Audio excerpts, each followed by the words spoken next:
Maurice Jones. I'm the CEO of 110, and I'm delighted to be a part of this gathering.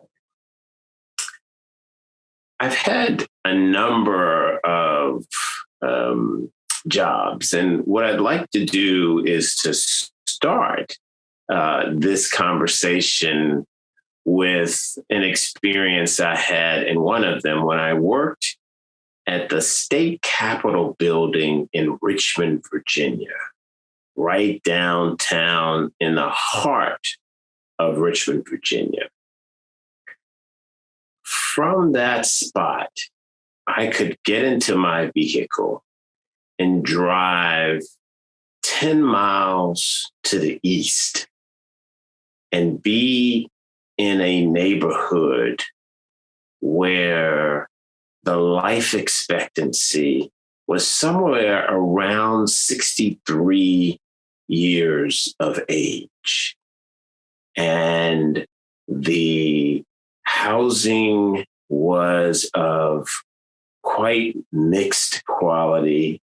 In fact, in many cases, it was housing that was pretty dilapidated and in dire need of renovation, dire need in some cases of removal and building over. The neighborhood was one in which unemployment was pretty high, double digits, in fact. And the neighborhood was overwhelmingly resided in by people of color, largely Black talent. I could come back to Richmond, or I should say to the state capitol in Richmond, drive 10 minutes to the west of the state capitol, and be in a neighborhood where the life expectancy was somewhere around 83 years of age, where there were beautiful, beautiful homes whose values, by the way, were escalating, where the unemployment rate was in the low single digits, and where the residents were overwhelmingly white. Same town, literally 10 to 15 miles apart. You found, or I found, 20 years difference in life expectancy. Incredible disparities in the quality of the homes people were living in, and in the home ownership rates. Definitely one neighborhood in the east inhabited overwhelmingly by Blacks. One neighborhood in the west inhabited overwhelmingly by whites. This is really the story of most of the major metropolitan areas in the US. You have an incredible disparity based on geography. Really, it's about race and place. And this is a huge problem that needs to be solved and that can be solved. And what I'd like to do with you for the remainder of this conversation is to really talk about some of the solutions that I am seeing. But make no mistake about it, we have a disparity of opportunity that is definitely geographical. Now, the overlay of geography and race in America is definitely intense and almost one-to-one. The place-based nature of our disparities. That's what this is about. But there are solutions out there. And let me talk about some of those solutions that we are seeing, that I am seeing in my work. I used to lead the largest community development organization in the country, whose name is the Local Initiative Support Corporation. Private sector, nonprofit, but partners with for-profit organizations in government and philanthropy all over the country. We were asked to join an effort in the San Francisco Bay Area that focused on providing affordable housing to residents who were ranged from middle income to low income in terms of earning in the whole Bay Area. And what was going on there, and what continues to be going on there, is an insufficient supply of housing that is affordable across that economic spectrum in places within the Bay Area where folks live. And the model for supplying that housing, paying for that housing, maintaining that housing was simply inadequate for the demand.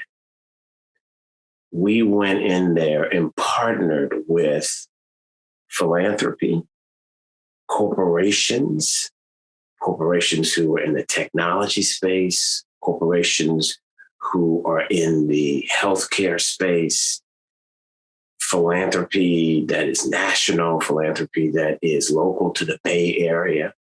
And through this partnership, created a large fund, basically, a large pool of funds. In fact, half $500 million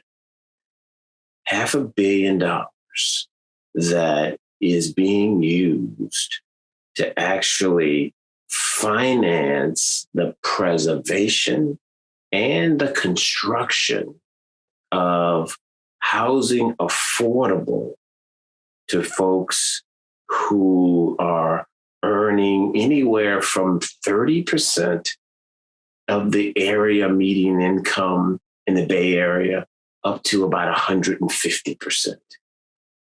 And focusing on neighborhoods where that housing can be maintained and constructed anew. Completely private sector in its inception, completely private sector in its implementation, completely private sector in its funding. A 20-year pool of funds to finance thousands of houses affordable, largely to people of color in the Bay Area, the place where housing costs are the most expensive of any housing cost I've seen anywhere in the country. Let me give you a second example. A few years back, it was determined through a piece of research that looked at the top 50 metropolitan areas in the country and determined that Charlotte, North Carolina, if you looked at it through the lens of economic mobility, meaning one who has a chance of escaping poverty after being born in poverty, looking at that through that lens, this body of work determined that Charlotte was very low. In fact, my recollection is that Charlotte was deemed to be 50 out of 50 in terms of providing an environment in which one can be born into poverty and escape that during his or her lifetime. Well, the folks in Charlotte went to work and determined that there were a number of things that they needed to do.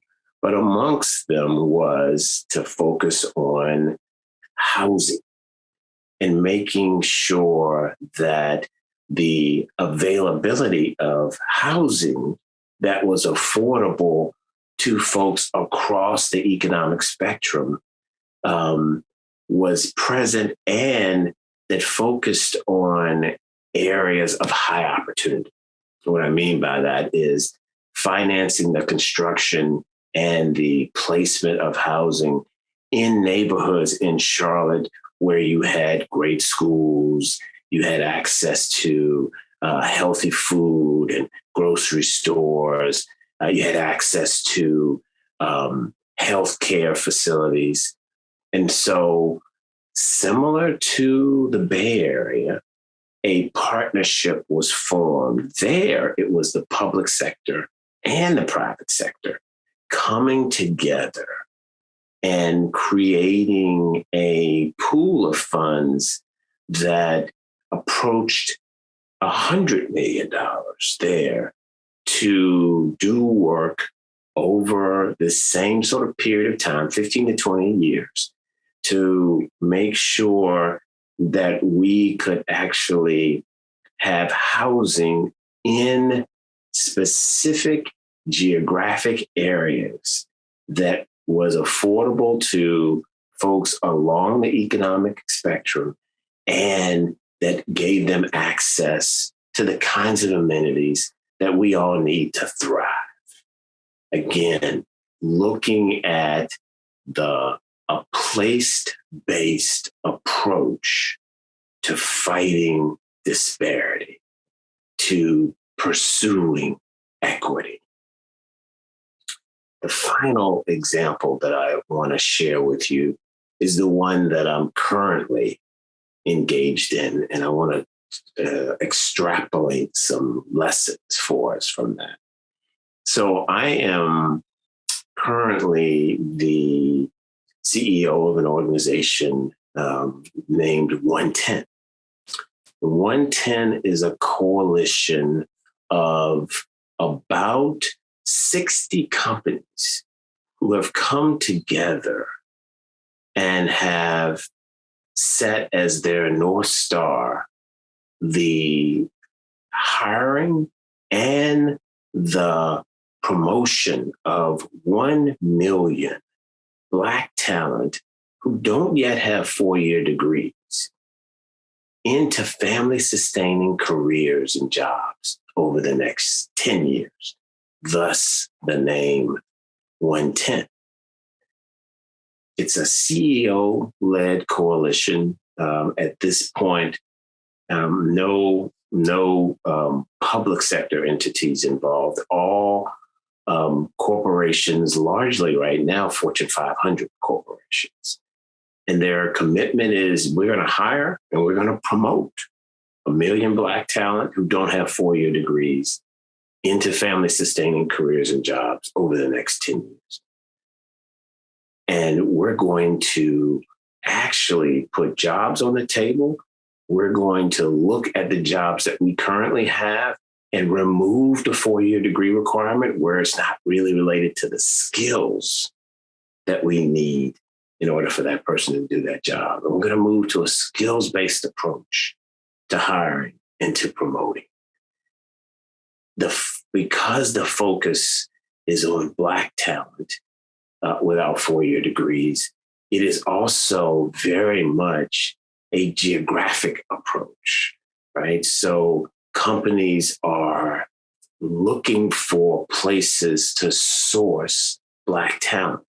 And so they are putting jobs on the table specifically in places where we believe we can source Black talent. Now, the beauty of this day and age is now a lot of the jobs can be virtual. And so a company that's perhaps in a place like Salt Lake City, where there's not a large cohort of Black talent, can still access Black talent by making their jobs virtual. But the points I want to make about this effort toward carving more equity and the overlay of that in geography is really the focus on the actual big pieces of this coalition. And there are a handful for me. First, I want to focus on the fact that this is a coalition that is looking to remove a systemic barrier. Namely, in this case, the requirement that many companies have that you have a 4-year degree in order to access a family-sustaining job. If you look at our country today, what you find is jobs that pay $60,000 and above. On paper, 79% of them require a 4-year degree. If you look at jobs that pay $40,000 and above, on paper, 71% of them require a 4-year degree. If you look at the workforce today, what you find is 76% of Black talent do not yet have a 4-year degree. And oh, by the way, that number is 66% for all talent, Black and white and Latinx and Asian, et cetera. And so what you've got is companies who've decided that to really create a more equitable future, we've got to attack a systemic barrier. This focus on a credential, as opposed to focusing on skills, which might include deriving or obtaining a credential as one pathway. This focus on removing a systemic barrier is a key concept to really forging a more equitable future.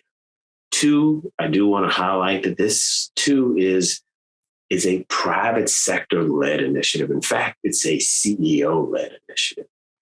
And we need the public sector at the table. But I want to highlight the fact that there's a whole lot that can be done through changing private sector behavior, private sector practices, private sector policy. And that's a key ingredient, I think, toward us becoming more equitable is the private sector has to be leveraged. You cannot have more equity if the private sector is not only at the table, but leading. The other piece here that I wanted to highlight is this is a 10-year commitment. It's called 110, not 1-1. The entities involved in this endeavor are committing to this enterprise for a decade.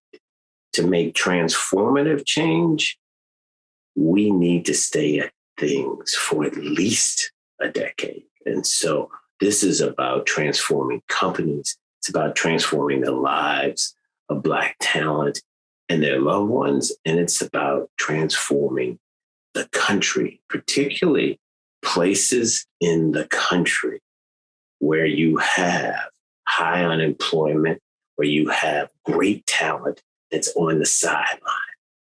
And that is very much in our country, something that is an overlay with geography.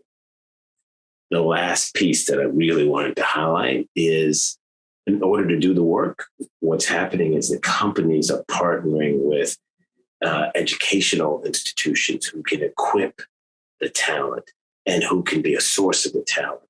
And the talent is also partnering with wraparound support providers or talent supports like coaches and mentors and those who can provide housing and counseling and mental wellness and childcare. It's an ecosystem. And that's the other piece about how we go about forging a more equitable future. It's a team sport. There is no sector that can do it on its own. It's about knitting together multiple sectors into a high functioning team and scaling it. And then focusing on those people and those places that really, really can use what we're trying to bring to the table to create and to forge more equity. So I want to finish with an invitation, with a call to action. There is so much that we can all do to really recognize and take action on the disparities that we have that are based on place. I want to invite particularly the private sector to continue the leadership that it has really intensified, frankly, since 2020, since the